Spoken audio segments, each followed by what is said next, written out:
Hello! Today I'm sharing my current top 3 favourite programs. You know, those ones that have genuinely served us well over the years. So today I'm sharing my top 3.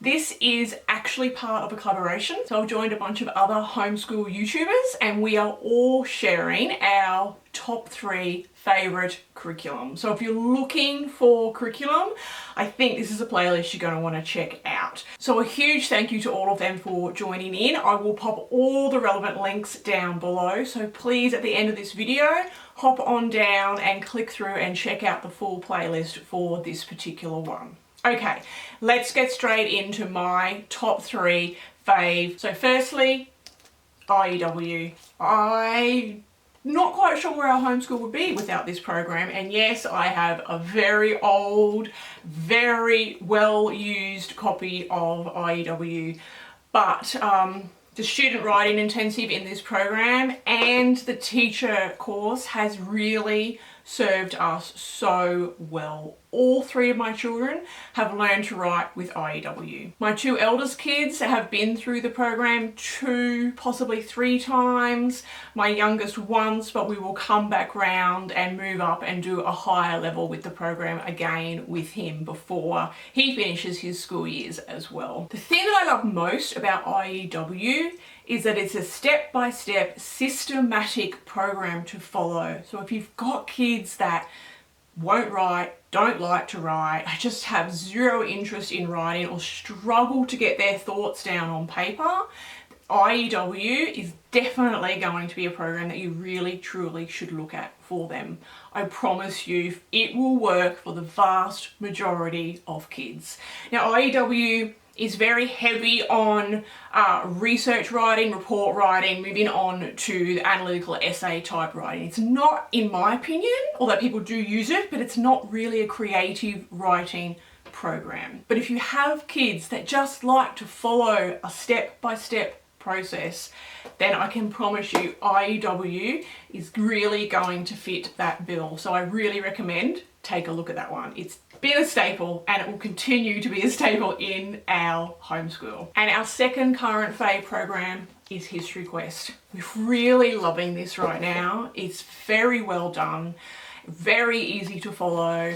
We really like the story format. I like that it just adds a different level of history for the kids. So you've got your main portion of the chapter which covers, you know, the actual history, and then the second half of the chapter you delve into what it's like for an historical figure living in that era. And I love it. It just really brings alive, I think. So I really like that part of it. I like that if all you want to do is read the guide, then that's all that you need to do.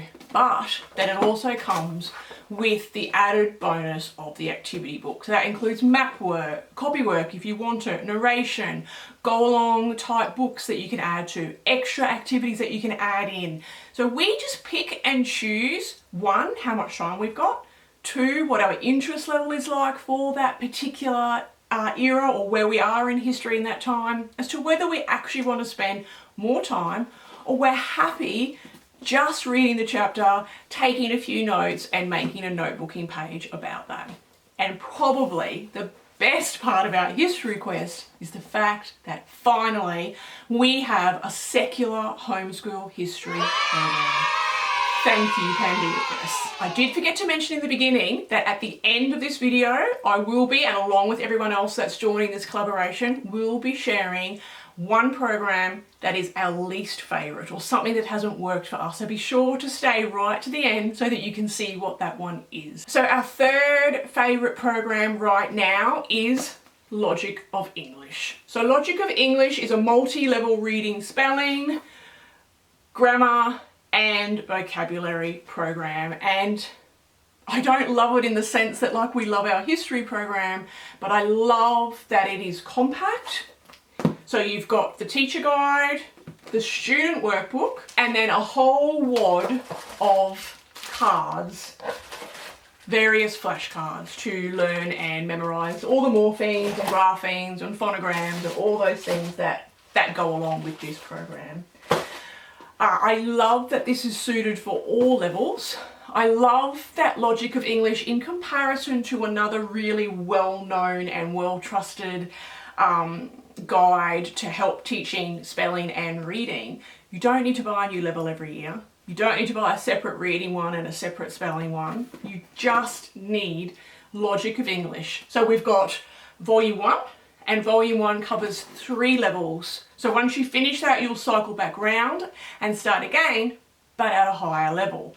And then also, I'm pretty sure that Volume 2 has been released. This isn't a cheap program, but it's really easy to follow. It took a little bit of time to, read all the teacher manuals, get up to speed, organise some of the cards, those sorts of things. But this is going to last me at least 3 years before I need to look at the next volume. I don't have to be buying different kits and different things every year for each of my children.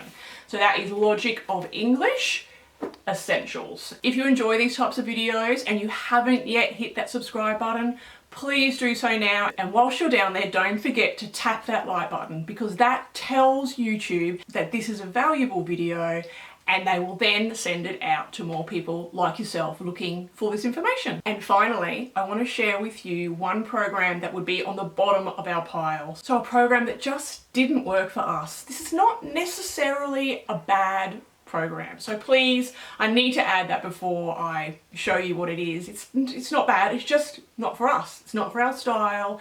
The kids didn't enjoy it. I was left scratching my head a little bit at times. But that is the Simply Charlotte Mason Visits to Europe. So primarily this is a mapping program, and it covers, you will buy units for each continent on the planet. And you will learn to be able to map each continent. So I chose Europe. I thought it would be interesting, and in some ways it is, but you're really heavily focused on just recreating maps of Europe. There is a little extra component of some novels that they bring in, and then also books such as Hungry Planet and Material World, which are very fascinating books, but they're not really relevant today. The figures, so Hungry Planet, for example, will go over what food costs for certain families in certain countries. But this book,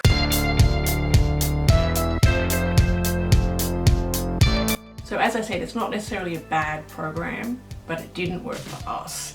It didn't engage any of us, me included. And one big thing that I have tried to maintain over the years is that if I'm not engaged and can't truly see the value in what we're doing, how can I expect the kids to be engaged in it? So I did let that one go relatively quickly. We only did a few weeks of it when I thought, look, this is not working for us.